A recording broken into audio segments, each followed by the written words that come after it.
Hi everyone, it is Rosalind here, and I am going to do a video on my reaction to the new Netflix series 13 Reasons Why. And I wanted to chat a little bit about my own bullying experience and kind of give like my insight on like the whole movie and kind of talk about my experiences and how I think that the end could have been a little bit different.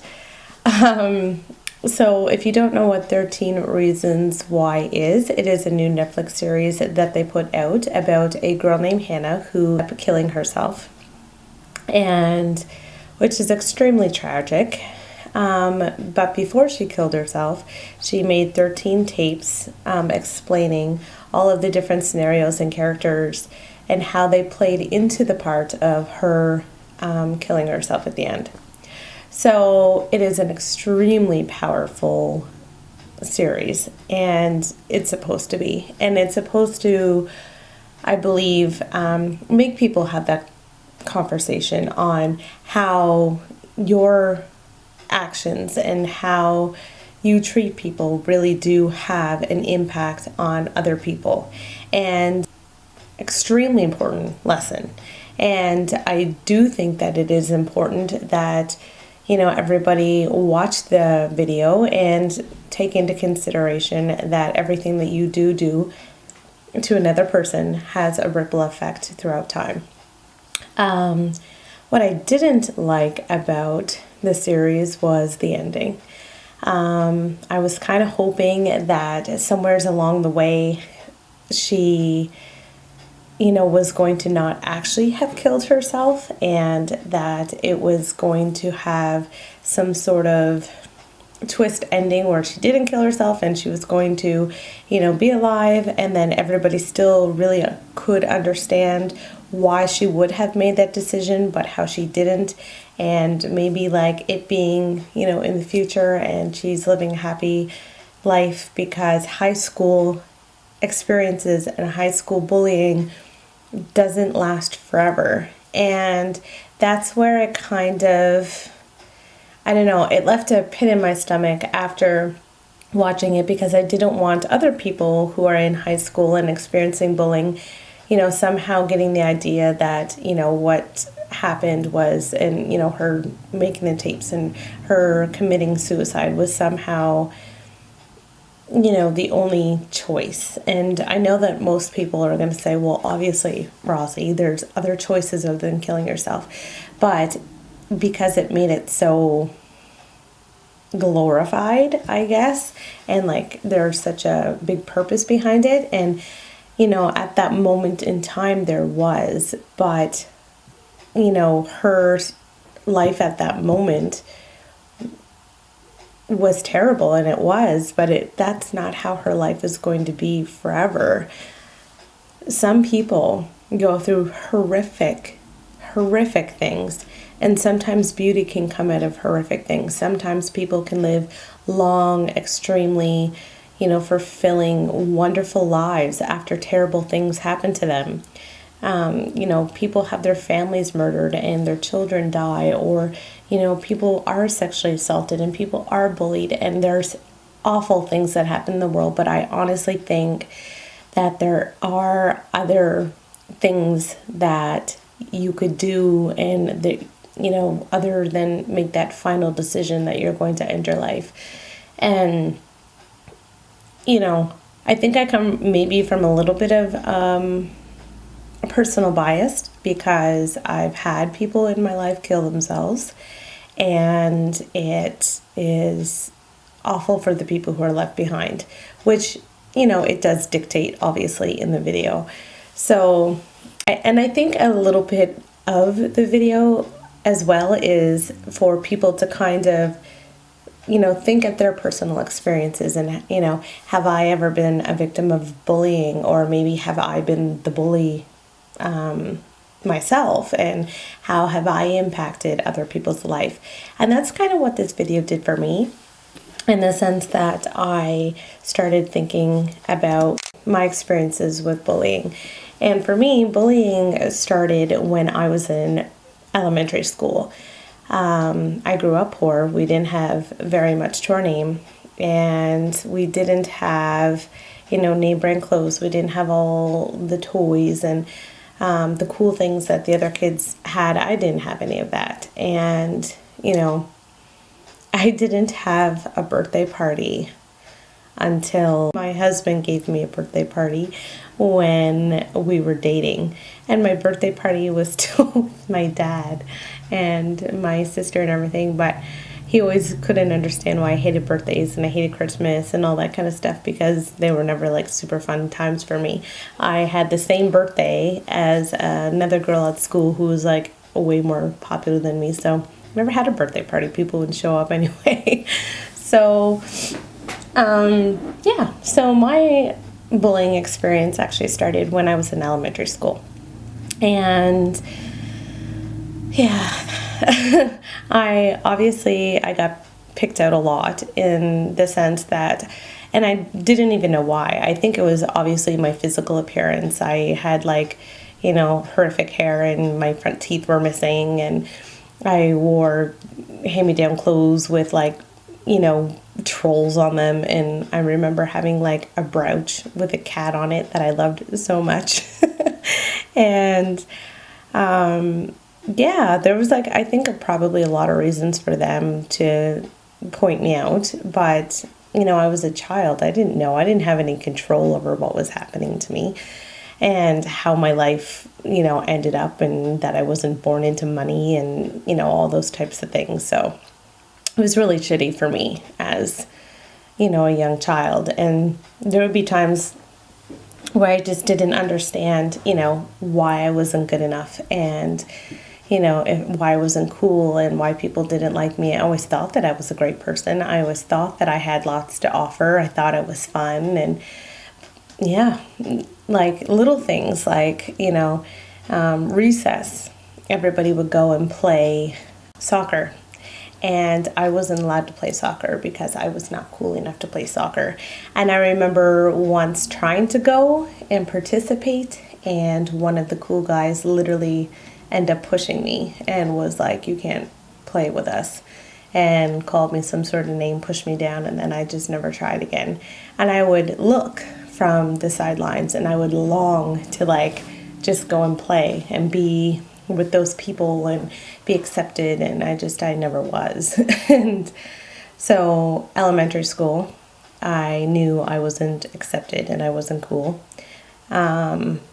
I hit puberty really early, and I ended up growing boobs very quickly. And God, looking back on it, those boobs have been the bane of my existence, to the point, honestly, where I actually got a breast reduction when I was 22.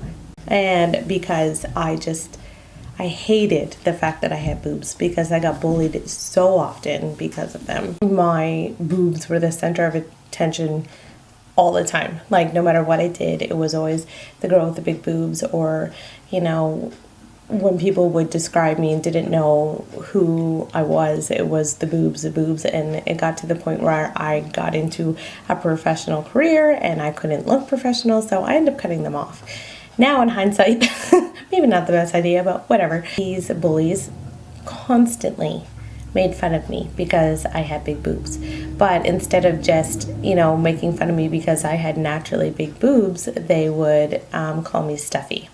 And every single day was another thing that I stuffed my brow with. Oh, it was Jell-O or pudding, or something with chocolate chips on the top for fucking nipples. And there was one point where somebody said that I had stuffed my brow with cement.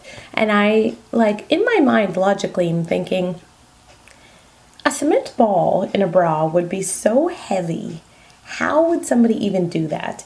And then I realized that it's not because they actually thought that I did it, probably. It was more just to taunt me and to hurt me. And I went home every day and I would cry and I would cry. And I would tell my mom about these terrible people who were so awful to me. And I just couldn't understand. And I cried so much when I was a child from people just being ruthless and awful.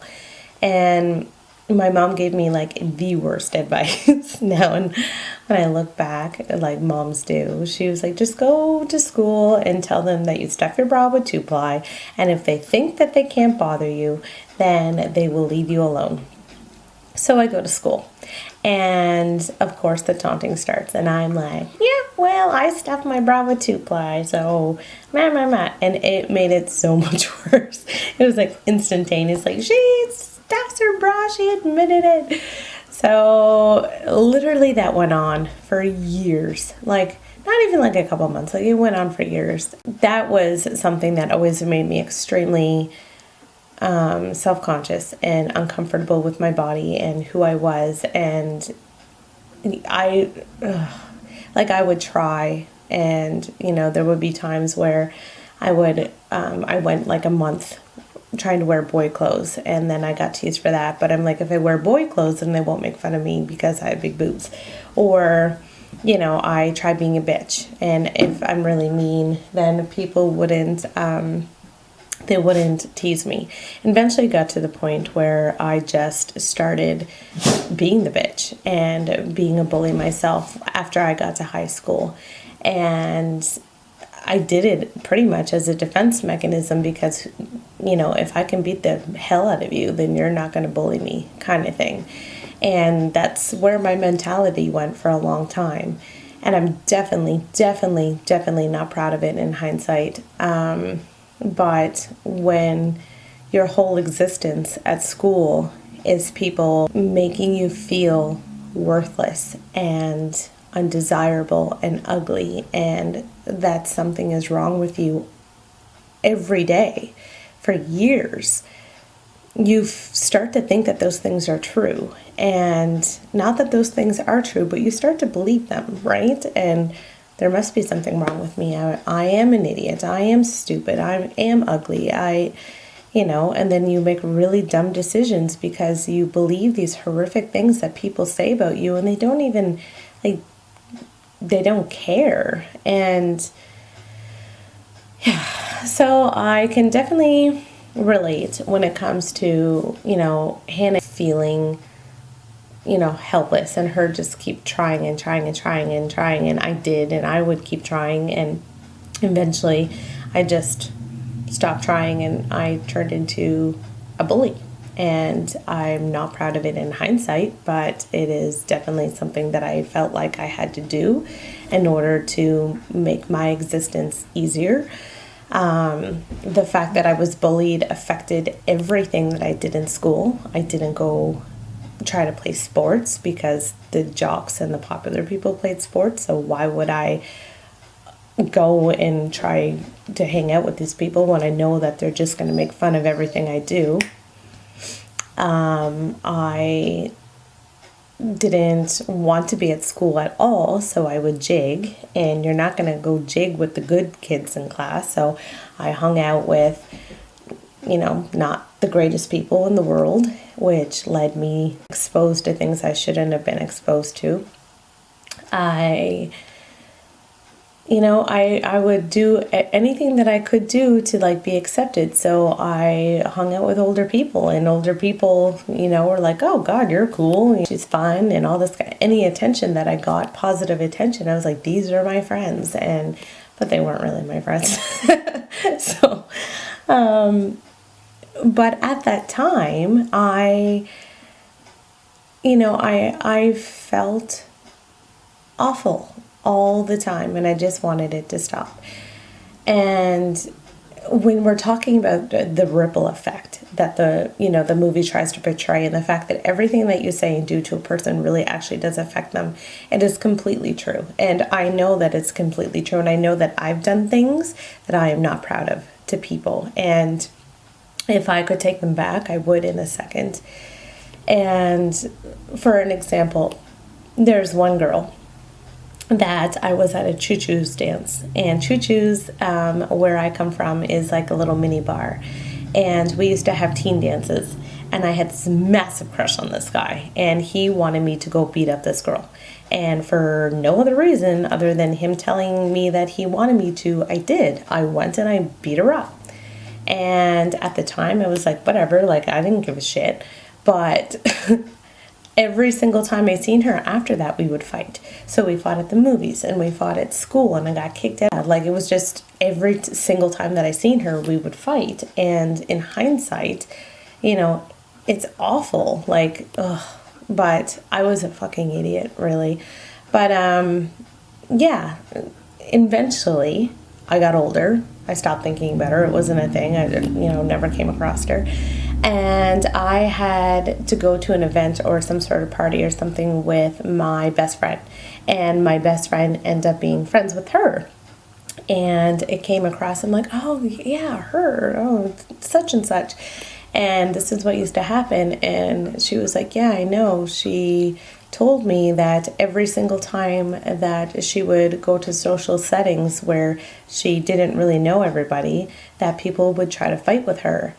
And I realized that, if I wouldn't have done those things to her, and if I wouldn't have fought with her that first time and the second time and the third time, she would have never had to experience all those other, situations where she had to fight with people because they wanted to try her. And it's not because people were trying to defend me, by no means. It's really where I come from. It's like, oh, you fight, so we're all going to try to fight and we're going to see how tough you are. And yeah, I have felt bad about that forever. And it's something that is always with me, but I'm like, I'm not proud of. But she has a good life now, and I have a good life now. And, here I am, 29, and I literally have been terribly bullied all growing up. And I've had a select few actual real friends. And, and life is good. And I have a home and I, own this beautiful house with my wonderful, extremely, giving, loving, amazing husband that I just love so much. And I have 2 beautiful, thriving children and my little dog here. And I, we have things and, we have a beautiful life. And if I would have given up, I would have never been able to have that. I wouldn't have been able to have my career. And I get to help people every day. I work with children who witness domestic violence, and I get to work with women's outreach, and I do makeup on the side as my small business because it gives me creative outlet. And, I have good, wholesome, wonderful people in my life and friends and who accept me for who I am. And, they know I'm a good person and they know that I'm, that I'm beautiful inside and out. And I am so thankful for those things. But if I would have given up in high school, I would have never been able to experience this. And that's where, the video kind of irritates me a little bit because she gave up and it was kind of like glorified that she killed herself and did it in such a dramatic, way. And, I get it. I do. But at the same time, I want people to realize that you don't need to end your life. After high school, things change. You never have to see those people again if you don't want to. You don't have to deal with the bullshit. You literally can move across the country and never see them again and completely start over and completely change your life for the better. You can educate yourself. You can do anything that you want to do and accomplish your hopes and dreams. And I want people to get that message as well. It's a great series. It's wonderful. But I also really believe that, you need to know that there is life after high school, and high school can be so fucking shitty. It can be horrifically bad. And I know nowadays, the fact that there's online presence of bullying is even worse, because in my day, I didn't have to deal with that shit. Nobody had cell phones. Nobody had to deal with that shit. I didn't have to worry about, somebody making a fake online profile about me or a Facebook page. By the hell, though, by the fuck. I'm sure that if they had that when I was younger, there would have been a Facebook fucking page about me. I guarantee it. Which would have been worse, because then you would actually have all of these keyboard warriors online and being able to tell you that you're fucking the worst things ever. Way back in the day, they had to say it to my face for it to actually hurt my feelings. And they were brave, and they did. But, you know, nowadays you guys have to deal with online stuff and things like revenge porn and, you know, sexting, like the guy sending off to your friends, and like really, really, really shitty fucking things. Back in the day, we just like literally would fist fight and say mean things to people's faces. But yeah, I am grateful that I don't have to live in today's day and age in high school.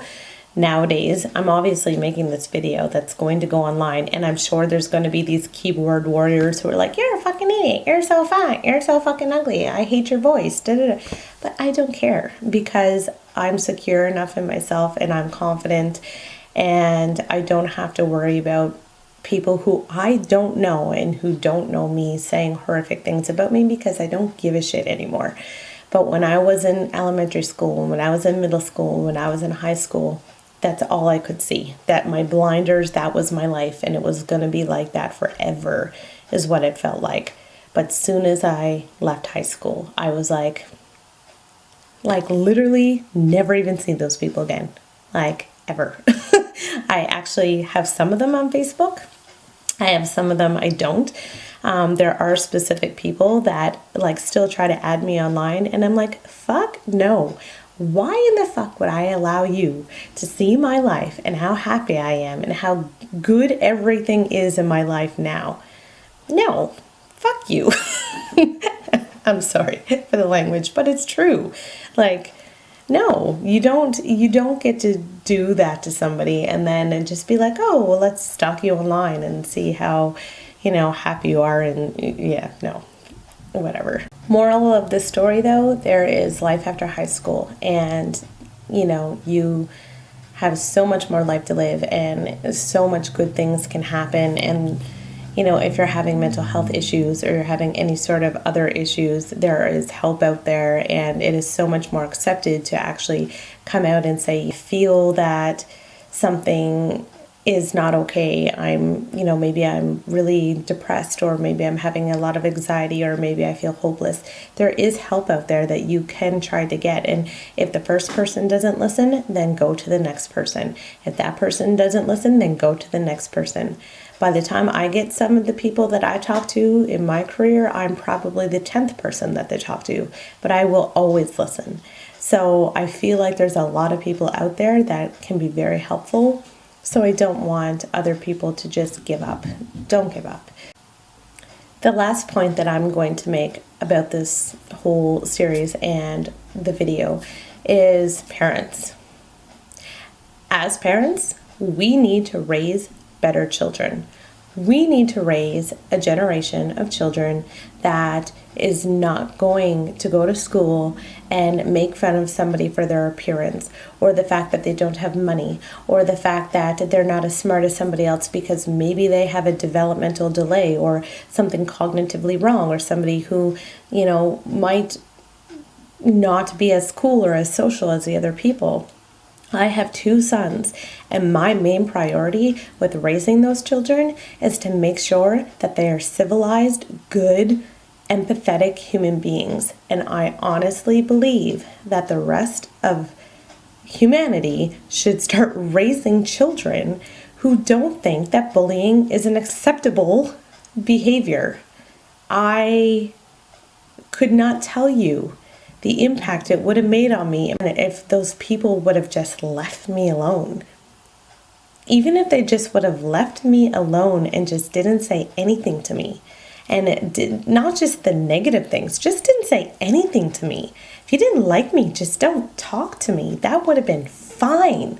But no, you had to go and do the ruthless things, and you had to, you know, for years tease and all of that kind of stuff. I just don't understand how we have children who treat other children that way. And I will not raise my children to be that way to people.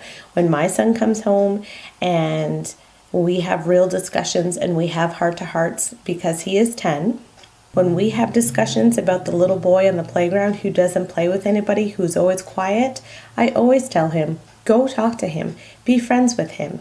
Go talk to the person who seems to get teased a lot. Sit next to the person who has no friends. If there's somebody who's getting bullied, stand up for them. Go to the teacher. Those are things that we should be teaching our children. And I feel like this generation has become so entitled, and especially through this whole online presence where people can talk shit behind a keyboard and not give a fuck about the consequences, and they don't actually have to deal with anything. And that type of mentality is the type of mentality that needs to change. That is why they have to make whole series about it on Netflix, because it is such a prevalent thing and it's such a problem, because people don't raise their children with respect anymore. And I'm not saying I'm the perfect parent, by no means, absolutely not. My child has fought with 1 or 2 kids because he had been bullied, and I gave the wrong advice and said, stand up for yourself, and if somebody tries to bully you, then you fight back, because I never fought back. And he fought back probably more than he should have. So we've had that discussion now, because it is an ongoing learning process. So now it is not an issue. But as parents, we do need to try to make a conscious effort to make sure that our children aren't doing that to other people, and stay in touch with them. When they come home from school, how was your day? Talk to the teachers. How is he doing? Does he have friends? If he doesn't have friends, why doesn't he have friends? If he is getting in a lot of trouble, why? Actually talk to them. It's very frustrating, but yes. So I'm going to wrap up this video before I go on any more tangents. If you like this video, if you like this type of video, then please like and subscribe. I will come up with more chit chat videos. I had actually done a get ready with me video and talked about this subject. However, I somehow lost my footage, and so I did all of my makeup and my hair and talked about the whole thing and then lost it. So this is my first go around, so please be gentle on me. But yeah, like and subscribe if you want more videos like this, and I will see you next time.